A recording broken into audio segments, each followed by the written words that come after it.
Wow. Wow. Wow. Good morning, afternoon, evening. How is everyone today?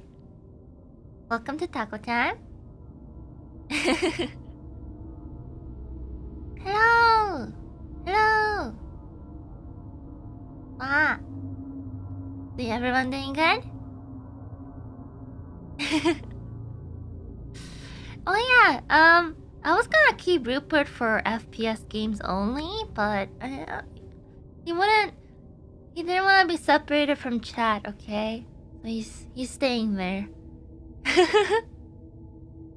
He's staying there now.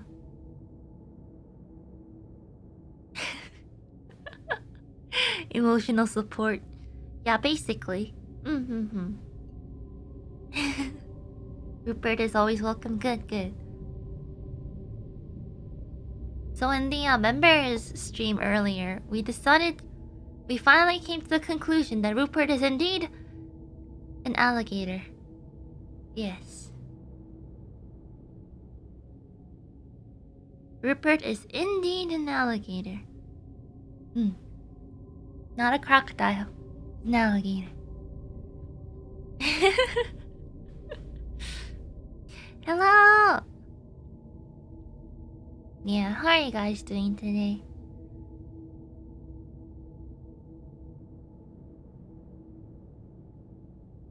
Rupert lore confirmed. True.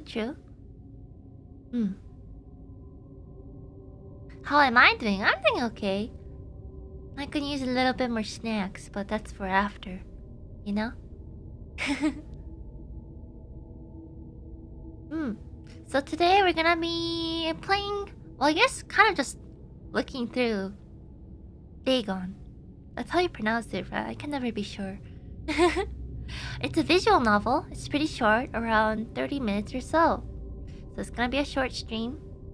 But you know, it's a pretty good way to just play through some story.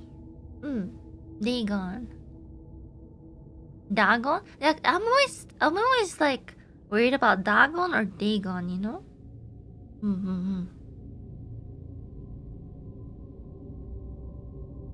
So, we're gonna be playing through that. And yeah. Dagon. Dagon or Dagon? Dagon. Dagon is easier to say. Dagon. Bacon. Dagon. The day is gone. Yeah, so we're gonna play through this. Short stream, but let's make it fun, okay? Oh, hi Ina and Takodachi, it's my birthday today. I'm happy I can spend it with you all. It's been an amazing year and I look forward to more. Happy birthday! Oh, and story time on my birthday. So many birthdays! Happy birthday!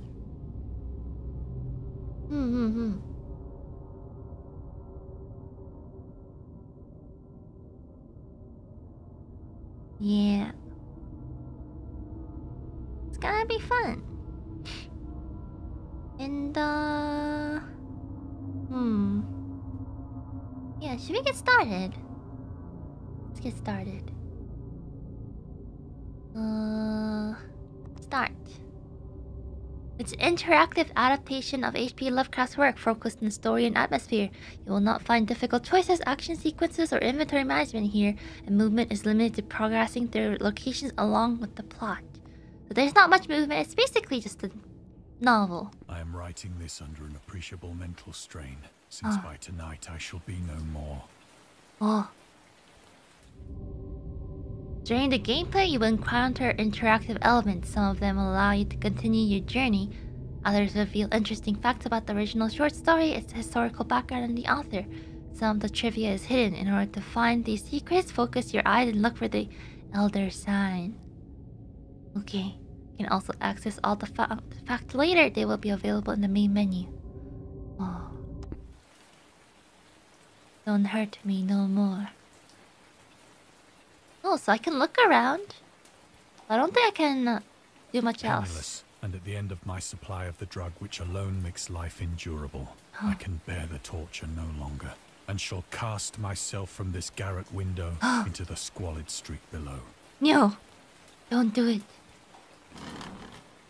Do not think from my slavery to morphine that I am a weakling or a degenerate.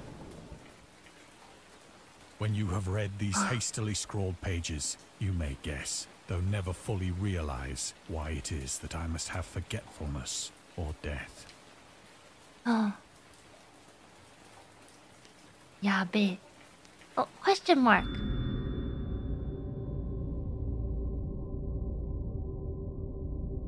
Sold without restrictions until 19... Oh, this is like a history lesson, kind of.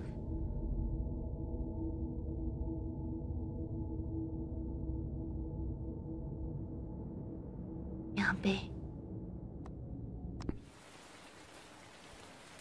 Very yabe. Okay. I am writing.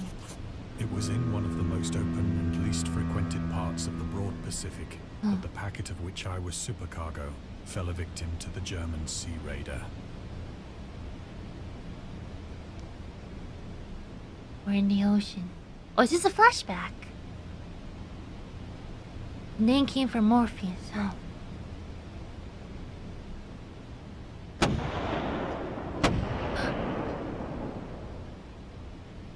The Great War was then at its very beginning, and the ocean forces of the Hun had not completely sunk to their later degradation.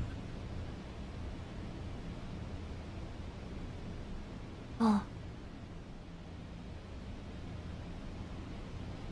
So that our vessel was made a legitimate prize, whilst we of her crew were treated with all the fairness and consideration due us as naval prisoners. Oh no.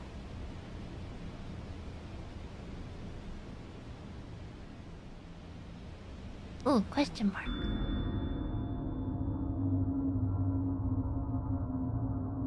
There's a lot of text.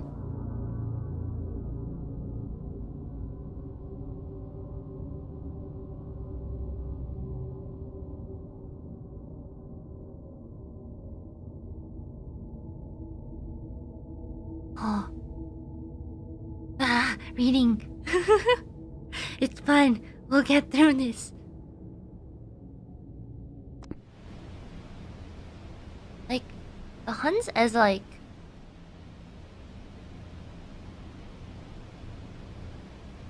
the same as the Huns in Mulan?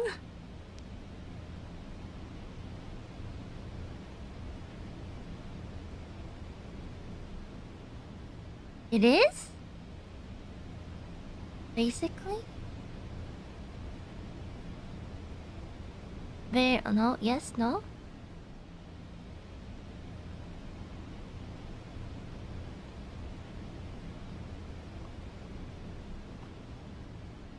Oh, different people. Yes and no. Okay.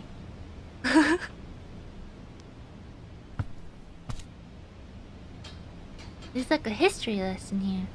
So liberal, indeed, was the discipline of our captors, that 5 days after we were taken, I managed to escape alone in a small boat with water and provisions for a good length of time. Oh. So they're about to escape. Food? Okay, food.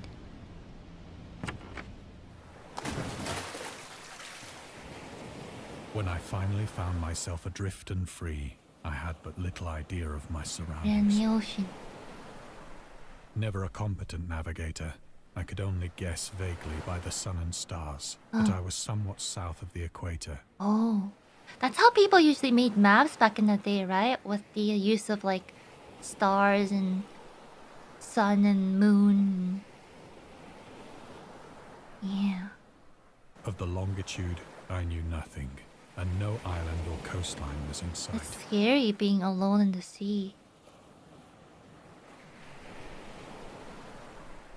We're adrift amongst the oceans. Oh, the moon looks pretty today.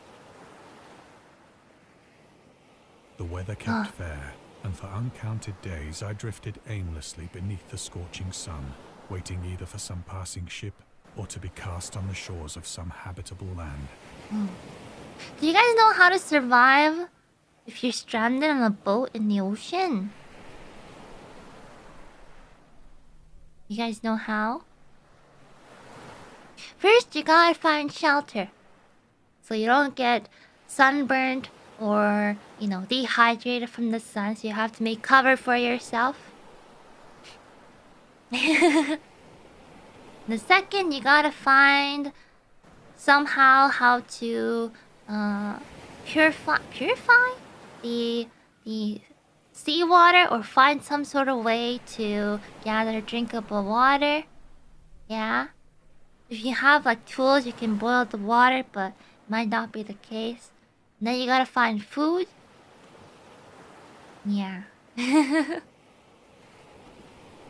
They see an anime? No, I think I've seen a lot of like movies and read books about it and stuff. Probably. I think.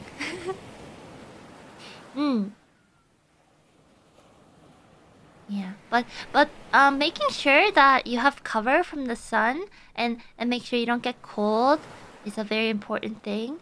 Yeah, don't drink seawater. Don't drink seawater. Seawater drinking bad. Oh. Is it water? I'm out of water? But neither ship nor land appeared, and I began to despair in my solitude upon the heaving vastness of unbroken blue. Unbroken blue. That's a good way to describe the sea, the unbroken blue. I slept. Its details I shall never know.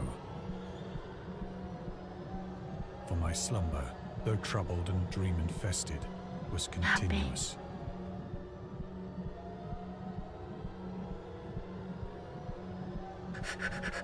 What happened when I was sleeping? Squid? Wait, did I... Is this land? Is that my boat? What happened? Is it edible? It looks edible, it looks fresh, it's alive. When at last I awoke, it was to discover myself half sucked into a slimy expanse of hellish black mire, which extended about me in monotonous undulations as far as I could see. Oh. And in which my boat lay grounded some distance that away. Is my boat. Did we hit land? Though one might well imagine that my first sensation would be of wonder at so prodigious and unexpected a transformation of scenery, I was in reality more horrified than astonished. Oh. For there was in the air and in the rotting soil a sinister quality which chilled me to the very core. Oh. Oh, it's rotting soil. Must stink really badly, huh? The region was putrid with the carcasses of decaying fish and of other, less describable things which I saw protruding from the nasty mud of the unending plain. Yabe. Perhaps I should not hope to convey in mere words the unutterable hideousness that can dwell in absolute silence and barren immensity. I mean, I gotta say though, that looks cookable. I could find some fire.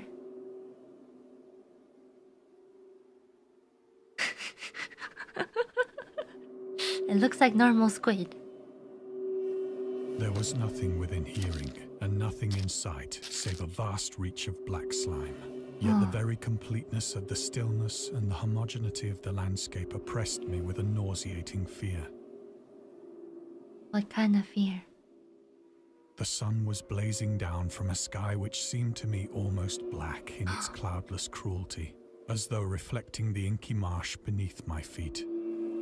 Oh.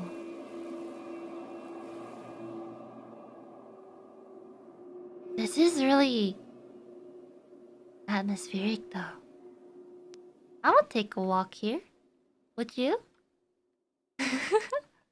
This should be familiar to you guys. It's basically the void. I will take a walk here with some rain boots. Hard pass.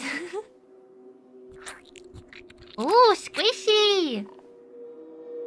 This is As I basic. crawled into the stranded boat, I realized that only one theory could explain my position. This is basically low tide, you know? Whoa, what's that? Where you can go into the what are this called? Like low tide places, and you can like get clams and crabs and all kinds of stuff. Okay, what happened here? Through some unprecedented volcanic upheaval, a portion of the ocean floor must have been thrown to the surface, exposing regions for which innumerable millions of years had lain hidden under unfathomable watery depths. Oh, this is the ocean floor. So great was the extent of the new land which had risen beneath me that I could not detect the faintest noise of the surging ocean, straining my ears as I might. Oh. What is that? What is that? Nor were there any seafowl to prey upon the dead things. Oh, it's like, did you guys know that if you drag some creatures from like the deep, deep ocean, the abyss, not really the abyss, but deep, deep ocean, they like depressurize in normal like atmospheric pressure and they become blobs, like the blobfish. Yeah, I mean trilobites. There might not be a trilobite. Trilobites are extinct, right? Unless. Oh. For several hours I sat thinking or brooding in the boat, which lay upon its side and afforded a slight shade as the sun moved across the heavens. Oh, that's good. We found shelter. Well, now I can see things a little better. Oh, there's a... What are those called? They kind of do look like trilobites, don't they? Ammonite. Mollusk. Ammonite. Nautilus. Something like that. But what is that? That looks like a starfish gone wrong. As the day progressed, the ground lost some of its stickiness and seemed likely to dry sufficiently for traveling purposes in a short time. That night I slept but little, and the next day I made for myself a pack containing food and water, preparatory to an overland journey in search of the vanished sea and possible rescue. To be honest, I would be kind of scared to stay at the boat with the thing flailing around behind it. Whoa, is that glowing? The moon! Guess we gotta go get... On the third morning, I found the soil dry enough to walk upon with ease.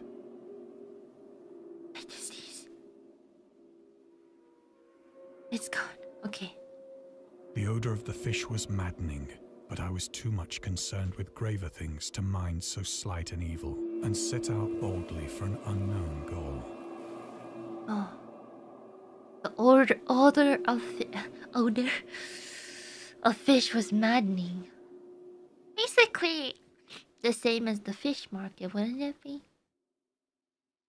I guess we kind of have to keep going. If the land's like the ocean, I was in the middle of the ocean, but I guess somehow I ended up here, the ocean floor. Just keep walking, walking. All day I forged steadily westward, guided by a faraway hummock which rose higher than any other elevation on the rolling desert. Oh, is that it? Would you consider this a desert? I mean, it's wet. There's some weird creatures. The ocean floor. Worse than the fish market. Whoa, look, it's a king crab leg. Those are delicious. Could cook that.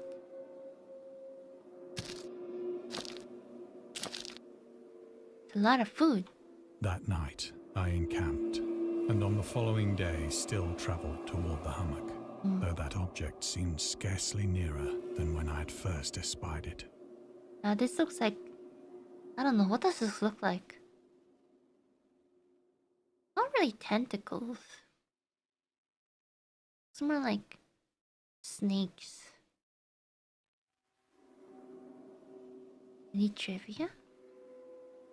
Worm. Oh, kind of like a worm, yeah.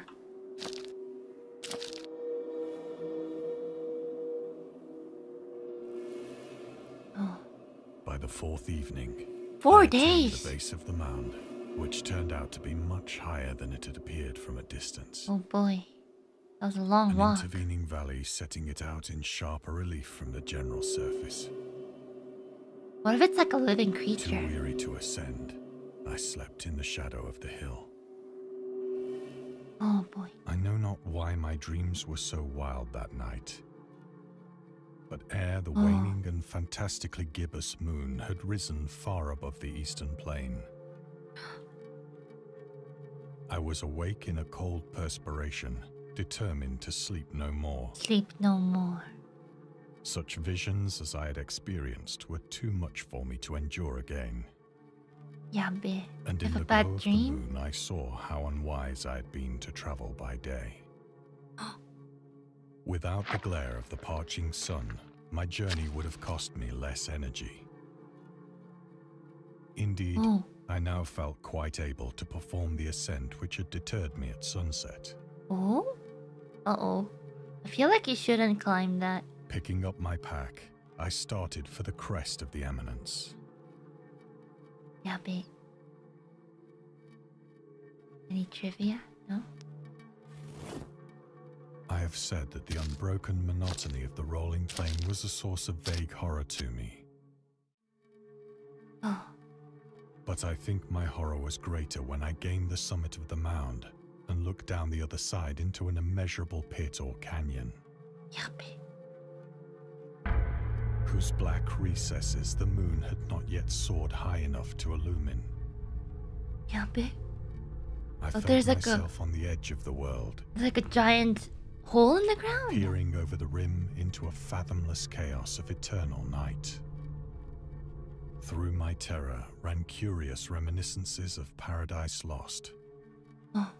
and of Satan's hideous climb through the unfashioned realms of darkness. As the moon climbed higher in the sky, I began to see that the slopes of the valley were not quite so perpendicular as I had imagined. Oh.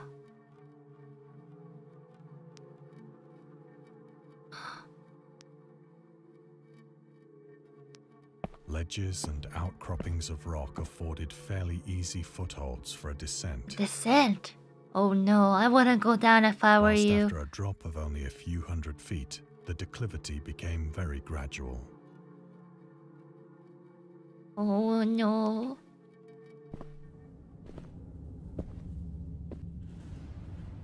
Urged on by an impulse which I cannot definitely analyze, What is that? I scrambled with difficulty down the rocks and stood on the gentler slope beneath, gazing into the Stygian deeps, where no light had yet penetrated. It's so dark. All at once, my attention was captured by a vast and singular object on the opposite slope, which rose steeply about 100 yards ahead of Is me. that a cube? An object that gleamed whitely in the newly bestowed rays of the ascending moon. Pray to the cube? Question mark?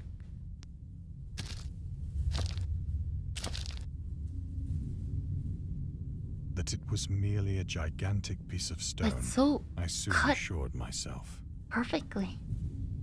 But I was conscious of a distinct impression that its contour and position were not altogether the work of nature. Ooh. A closer scrutiny filled me with sensations I cannot express.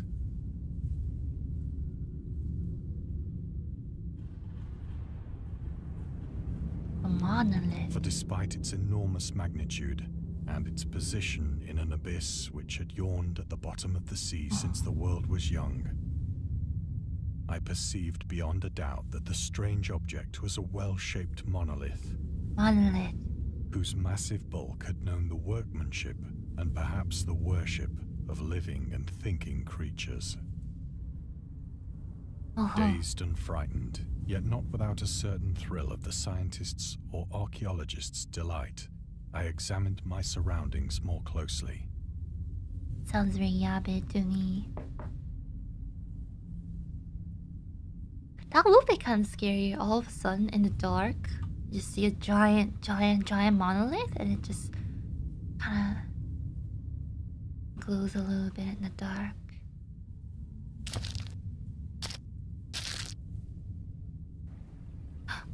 The moon, now near the zenith, shone weirdly and vividly above the towering steeps. They're symbols. In the chasm,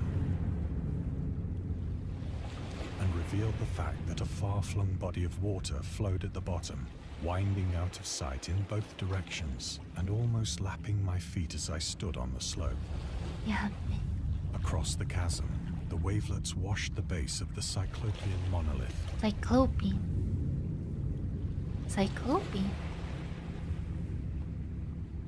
On whose surface I could now trace both inscriptions and crude sculptures. Oh. Can we take a closer look? The writing was in a system of hieroglyphics unknown to me, and unlike anything I'd ever seen in books. Consisting for the most part of conventionalized aquatic symbols such as fishes, eels, octopi, crustaceans, mollusks, whales, and the like. Several characters obviously represented marine things which are unknown to the modern world, but whose decomposing forms I had observed on the ocean-risen plain. Oh, the king crab and the worm. It was the pictorial carving, however, that did most to hold me spellbound. Oh. Storytelling methods. Dagon contains many themes and storytelling methods that Lovecraft developed in his later works, such as telling the story through carvings, the Mountain of Madness named the city, journals and character notes, the shadow out of time, the haunters of the dark, island emerging from the ocean called Cthulhu, or fictional beings and deities based on real events and mythologies. Mi-Go and the Whisperer in Darkness is also considered the origin of popular Cthulhu mythos. Some of Lovecraft's other stories also conclude in a manner similar to the Dagon, but let's skip the details in order to not spoil the ending. Okay. Plainly visible across the intervening water, on account of their enormous size, were an array of bas-reliefs whose subjects would have excited the envy of a Dore. I think that these things were supposed to depict men, at least a certain sort of men. Oh, humans. Though the creatures were shown disporting like fishes in the waters of some marine grotto. Mermaids? Or paying homage at some monolithic shrine, which appeared to be under the waves as well. So this one? This monolith? Of their faces and forms I dare not speak in detail. Do you perhaps mean this monolith? For the mere remembrance makes me grow faint. Grotesque beyond the imagination of a Poe or a Bulwer. Some lovely faces. They were damnably human in general outline, despite webbed hands and feet, shockingly wide and flabby lips. Atlanteans? The bottom one looks strangely familiar, as if I can see it in Moomy's chat. Glassy, bulging eyes, and other features less pleasant to recall. Curiously enough, they seem to have been chiseled badly out of proportion with their scenic background. For one of the creatures was shown in the act of killing a whale, represented as but little larger than himself. Atlanteans don't look like this, right? I remarked, as I say, their grotesqueness and strange size.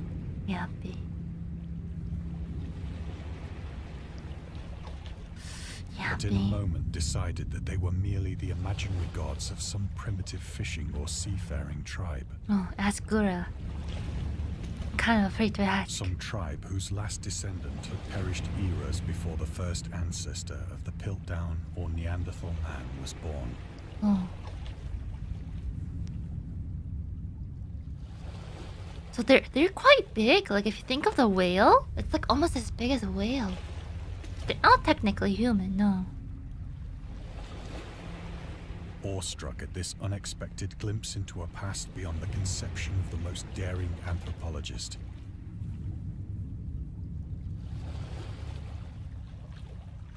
I stood musing whilst the moon cast queer reflections on the silent channel before me.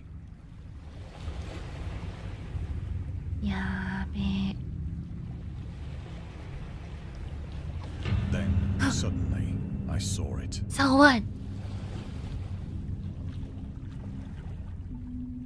With only a slight churning to mark its rise to the surface, the thing slid into view above the dark waters.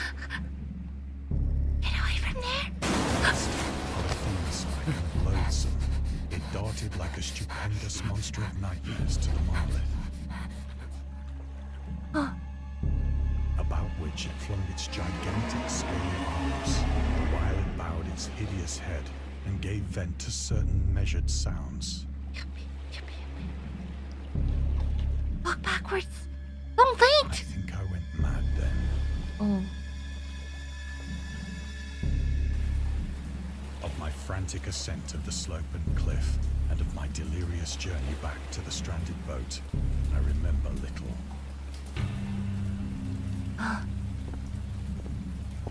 What? I believe I sang a great deal and laughed oddly when I was unable to sing.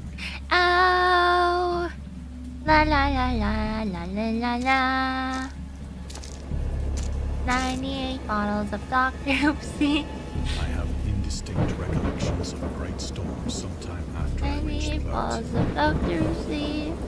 At any rate, I know that I heard pearls of thunder and other tones which nature utters only in her wildest moods.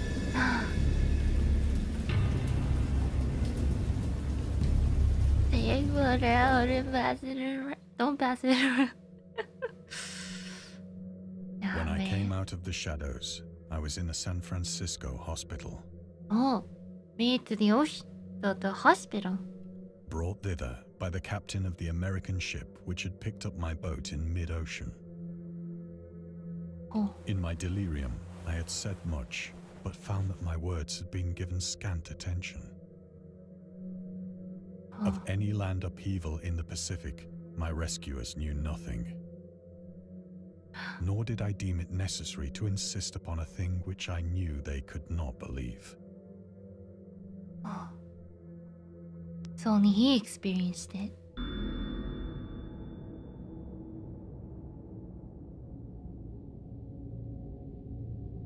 There's so much words.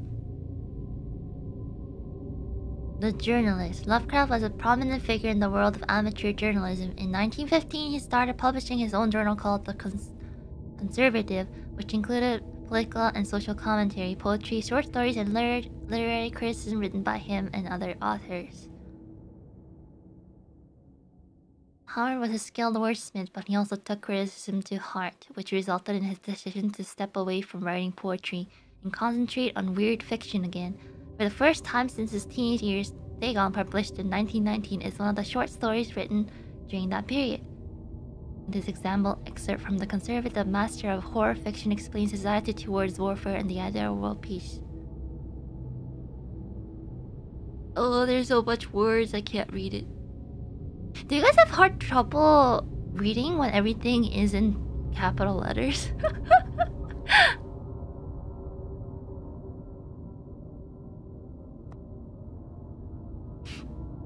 Yeah, it just seems like blocks to me.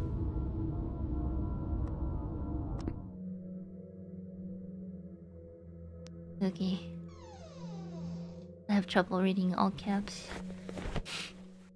Once I sought out a celebrated ethnologist and amused him with peculiar questions regarding the ancient Philistine legend of Dagon, the fish god.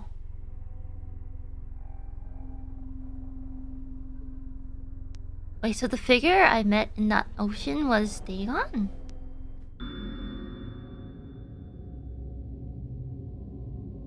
Dagon or Dagon was the main deity of the Philistines, worshipped throughout the Middle East as the ancient god of fertility and crops. Oh.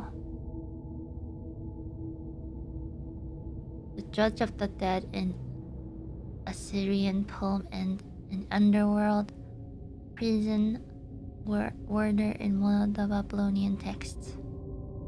He is often mistakenly taken for a fish god due to the wrong interpretation of his name, as in Hebrew the word dag means fish.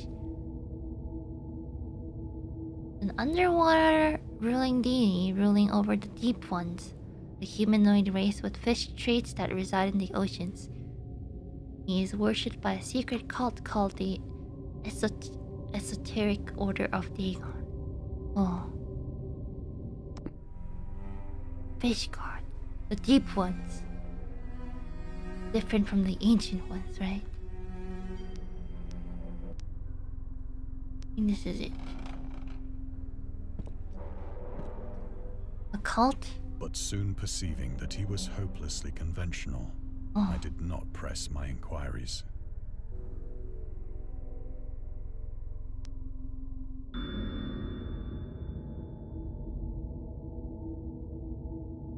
Arkham?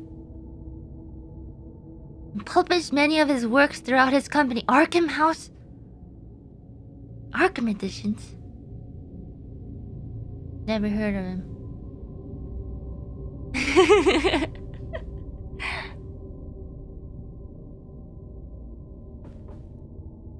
Okay, it really hurts my eyes to see all capitals. You guys can read this. Dark background and all caps. Not good for my eyes.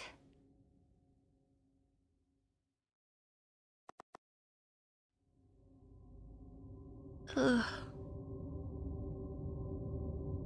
Anyways, basically takeaway, authors' works are often misunderstood and misinterpreted. Or misrepresented.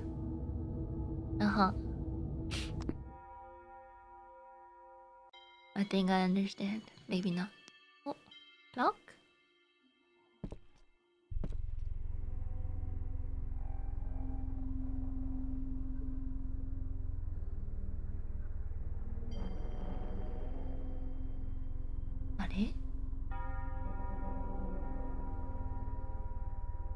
Is it me or there's no prompts? Oh.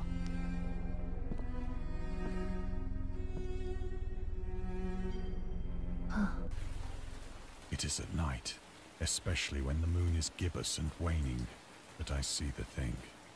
The thing. I tried morphine, but the drug has given only transient surcease and has drawn me into its clutches as a hopeless slave. So now I am to end it all, having written a full account for the information or the contemptuous amusement of my fellow men.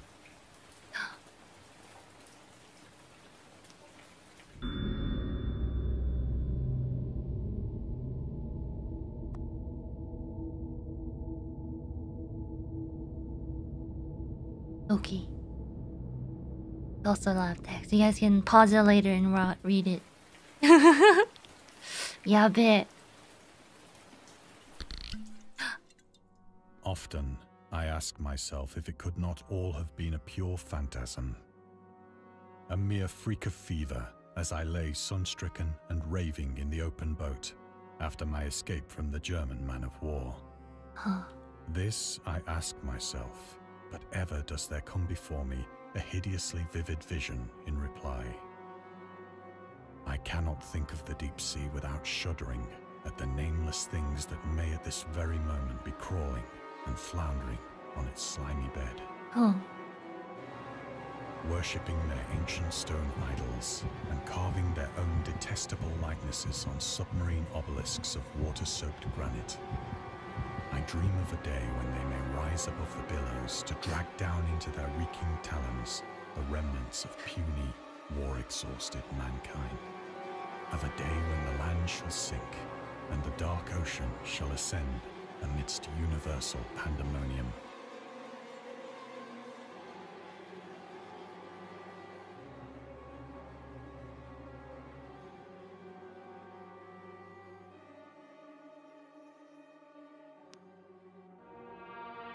Ninomae.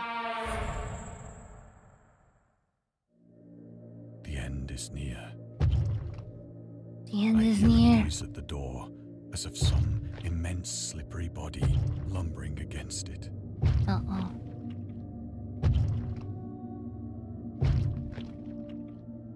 Is that my Uber Eats driver? It shall not find me.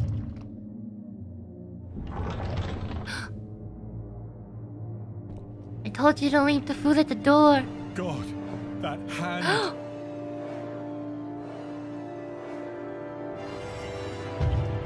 The window! The window!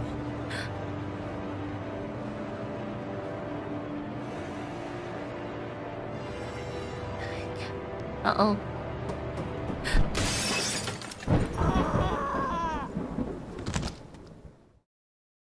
Yappy. Oh, that was it.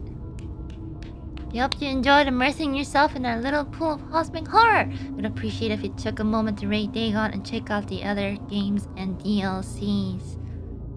Wow. That was nice and short. What you guys think? That was interesting. It's quite short.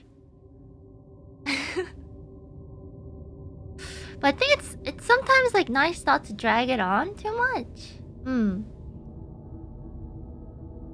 Yeah, it's a little nice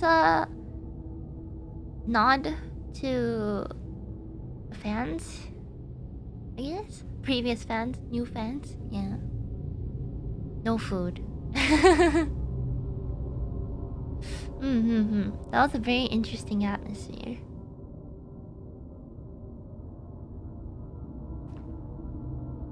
Basically, I think what's nice about these is that kind of gives a nice, I guess, inspirations for creating something like a cosmic horror, like visualize.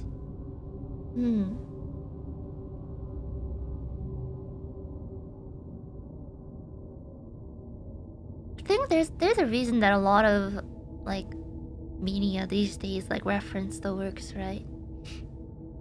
It's like the atmosphere and the storytelling is what gets people really interested.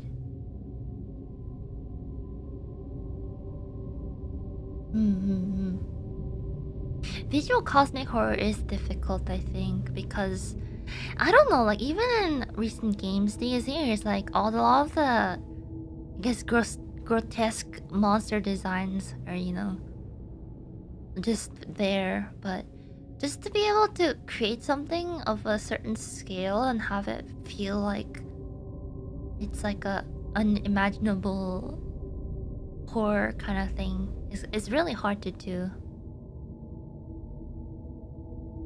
I feel like if you actually saw this in real life, like experienced it like firsthand, it would be something you would be kind of about. It'd feel like a nightmare. Basically, you're living inside a nightmare when you go through this. Yeah.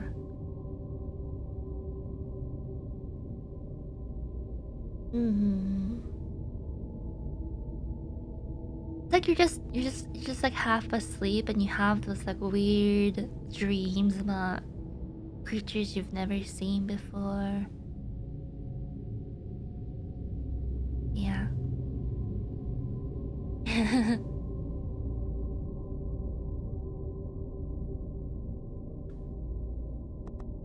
Do you think we could ever see you reading Lovecraft's work for us on a stream? Probably not. Probably not.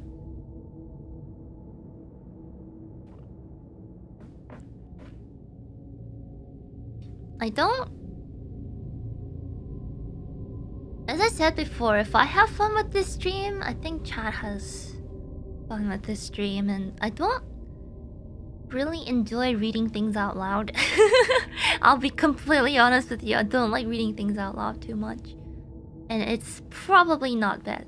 it's probably best not to, yeah. For many reasons. Yeah, so if I'm not really having fun, then I don't know. I probably am not confident to make it a fun stream.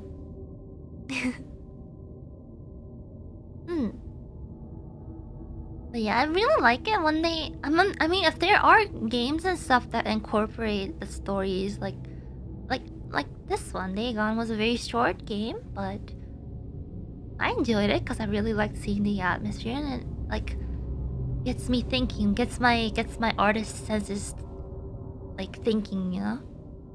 Those are kind of nice, but just reading out on stream, like my brain is focused on reading that. I can't think about other stuff. Yeah. Creative brain juices, exactly. Yeah, I would really love if we could play Bloodborne or Souls games, but it'd be it. But yeah. But that's it for today. It was a very, very short stream, but I hope you guys enjoyed it. Could also really check out the visual novel for yourself. It's on Steam. I think it's free too, so anyone can just try it with the option for DLCs. Yeah. It'd be interesting if the developer, you know, comes up with different like series like this, like more down the line with the different stories. That'd be really interesting, I think. Yeah, very, very short stream.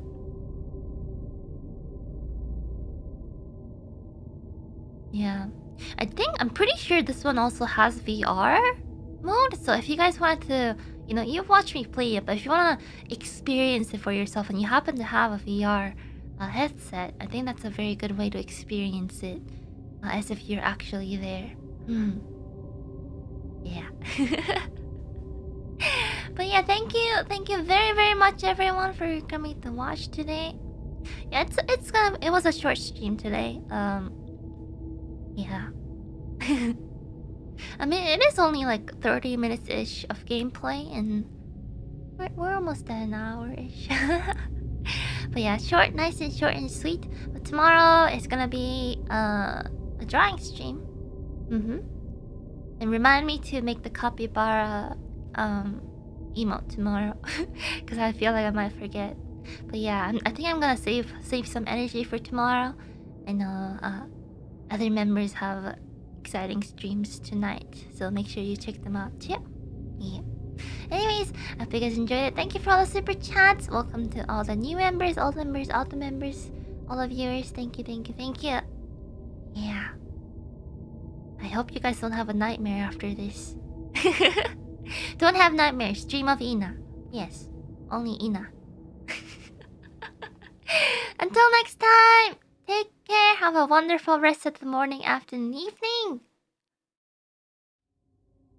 I'll see you next time, okay? Bye-bye. Bye-bye. Bye-bye. Wow.